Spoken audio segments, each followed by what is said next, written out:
హిందూ సంఘాలు వర్సెస్ క్రిస్టియన్లు అన్నట్టుగా మారింది.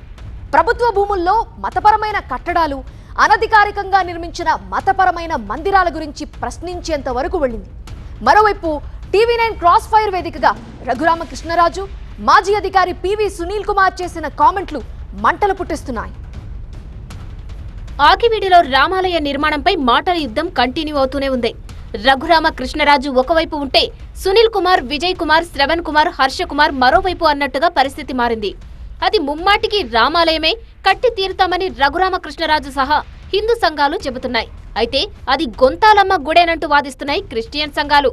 బ్రిటిషర్ల కాలం నుంచి ఇప్పటి వరకు ఉన్న ఏ డాక్యుమెంటును పరిశీలించినా అక్కడ రామాలయమే ఉందనే విషయం స్పష్టంగా తెలుస్తోంది. కాబట్టే ఆలయం కడుతున్నామంటూ టీవీ9 క్రాస్ ఫైర్ వేదికగా చెప్పారు AP assembly deputy speaker Raghuramakrishnaraju. 1932 British time ఆర్ఎస్ఆర్లో కూడా అది గుడి అని ఉంది. తర్వాత డాక్యుమెంట్స్ అన్నీ రామాలయం అని ఉంది. దీనికి పక్కన అటు ఇటు రిజిస్టర్ అయిన 1980స్లో ఎండ్ 80స్లో రిజిస్టర్ అయిన డాక్యుమెంట్స్లో దీనికి ఇటు సరిహద్దు రామాలయం అని ఉంది, దానికి అవతల పక్క ఉన్న దానికి ఈ పక్క సరిహద్దు రామాలయం అని ఉంది. అన్ని documentary evidence is very clear. అలా ఉన్నప్పుడు నేను ఇది కరెక్ట్ కాదు, మేము దేవాలయం కూలిపోవటానికి సిద్ధంగా ఉంది కదిపితే, సో గ్యారంటీగా ఇక్కడ పునర్నిర్మిస్తాం. అక్కడ రాముడికి పూజలు చేసిన వాళ్ళు ఉన్నారు, రామాలయం కాదని క్రిస్టియన్లు ఎలా చెప్తారంటూ ప్రశ్నించారు డిప్యూటీ స్పీకర్. అక్కడ పూజలు చేయడానికి వీల్లేదని చెప్పే అధికారం అసలే లేదని అన్నారాయన. 50 సంవత్సరాల క్రితం బతుకున్న వాళ్ళు గుడికి రెగ్యులర్గా వెళ్ళి బతుకున్న వాళ్ళందరూ ఉన్నారు. వాళ్ళందరూ కూడా రామాలయం అంటే ఎవడో పివి సునీల్ కుమారు, లేకపోతే ఇంకో పనికిమాలిన కుమారు, లేకపోతే ఇంకో దగుల్బాజీ కుమారు ఇలాగ మాట్లాడితే మీరు ఆ మాటలు పట్టుకుని మాట్లాడితే ఏం చేయాలి? అట్లా కాదు, ఇప్పుడు కేవలం అది ఒక 4 అక్కడ ఎంత స్థలం అన్నది కాదండి important, it's the sentiment of the people. Christian గా మారిన వాళ్లకు ఎస్సీ ఎస్టీ కింద బెనిఫిట్స్ ఎలా వస్తాయనేది కూడా రఘురామకృష్ణరాజు ప్రశ్న. ఎస్సీ ఎస్టీ కింద కేసులు పెట్టే అధికారం కూడా వాళ్లకు లేదన్నారు రఘురామకృష్ణరాజు. ఏ వ్యవస్థ వలన నువ్వు ఇలాగా పంచముడని నిన్ను నిందిస్తున్నారు అని నువ్వు ఫీల్ అవుతున్నావో, మళ్ళీ అందులోకి వెళ్ళి నాకు నా కులం కావాల్సిందే, నేను మతం మారితే నా కులం ఎక్కడ పోతున్నా బాబు, నాకు కావాలిదని చెప్పి ఎలా మాట్లాడతావు నువ్వు? క్రిస్టియన్ కులం మంచి కులం అని మంచి మతం అని చెప్పదలుచుకున్నారు. ఎస్, నేను క్రిస్టియన్ స్కూల్స్లో చదువుకున్నా అండి. రఘురామకృష్ణరాజు వ్యాఖ్యలకు టీవీ9 క్రాస్ ఫైర్ వేదికగా కౌంటర్ ఇచ్చారు మాజీ అధికారి పివి సునీల్ కుమార్. ఆకివీడు పెద్దపేటలో ఉన్నది రామాలయమే అయితే అక్కడ నంది ఎందుకుందని ప్రశ్నించారాయన. అక్కడ వీడియోల ద్వారా, సోషల్ మీడియా పోస్టుల ద్వారా, అక్కడ స్థానికంగా ఉన్న వాళ్ళతో మాట్లాడటం ద్వారా, అక్కడ ఎవరైతే క్రిస్టియన్ చర్చిలు ఉన్నాయో వాళ్ళందరినీ అక్కడ గొంతెనమ్మ గుడి ఉండాల్సిందే, అక్కడ గుడిని కోల్చడానికి వీలు లేదు అని చెప్పి మీరు ప్రొవోకేట్ చేసిన మాట వాస్తవం కాదు. అందులో ప్రొవోకేషన్ ఏముంది? అక్కడ ఉన్న వాస్తవం ఏంటి? అది గొంతెలమ్మ గుడి అవునా కాదా? గొంతెలమ్మ గుడే. ఎందుకంటే మీకు నందీశ్వరుడు ఎక్కడ ఉంటాడండి? ఈశ్వరుడు టెంపుల్లో ఉంటారు, అందుకని నందీశ్వరుడు అంటారు. లేదు గొంతెలమ్మ టెంపుల్లో ఉంటాడు. ఎందుకు అని అంటే దానికి ఒక స్టోరీ ఉంది, గొంతెలమ్మకు సంబంధించిన ఒక పురాణ కథ ఒకటి ఉంది. అందువల్ల నందీశ్వరుడు అక్కడ ఉండడం జరిగింది. మీకు శ్రీరాముడి టెంపుల్లో నంది అనేది మీరు ప్రపంచంలో ఎక్కడైనా చూసారా? అది రామాలయమే అంటూ రఘురామకృష్ణరాజు చెప్తున్న దాంట్లో వాస్తవం లేదన్నారు పివి సునీల్ కుమార్. పైగా ప్రభుత్వ భూమిలో మతపరమైన కట్టడాలు ఉండకూడదని సుప్రీంకోర్టు స్పష్టంగా చెప్పిందన్నారు. శ్రీరాముడి మందిరం ఉంది అని అంటానికి ఆధారాలు, దానికి ఉన్న డాక్యుమెంటరీ ఎవిడెన్స్ రఘురామకృష్ణరాజు చూపిస్తూ ఉన్నారు. ఆయన 100 చూపిస్తాడు, నా ఫేక్ టీసీ కూడా మరి ఆయన చూపించాడు, అది ఫేక్ అని తేలింది. సో ఆయన 100 చూపిస్తాడు. సో అది మరి ఇక్కడ గుడి నిర్మాణం జరుగుతుంది, మీరు ఎవరు అడ్డుకోలేకపోతున్నారు, ఆపలేకపోతున్నారు. అదే చెప్తానండి మీకు. అది గొంతెలమ్మ గుడి అనేది అన్డిస్ప్యూటెడ్. అసలు ముందు ఫస్ట్ ఆఫ్ ఆల్ అది ప్రభుత్వ ల్యాండ్, అది ఏదో దేవాలయానికి సంబంధించిన ల్యాండ్ కాదు, గవర్నమెంట్ ల్యాండ్.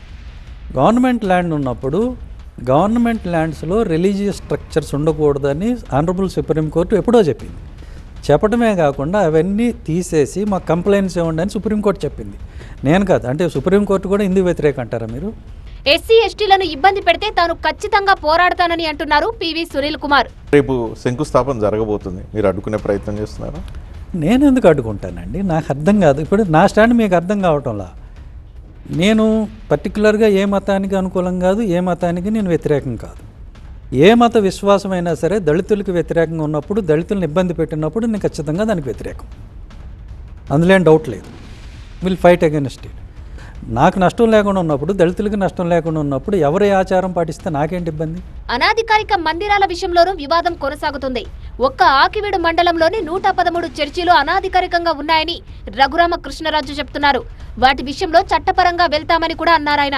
ఆకివీడు మండలంలో 113 4 మండలాల్లో ఒక మండలంలో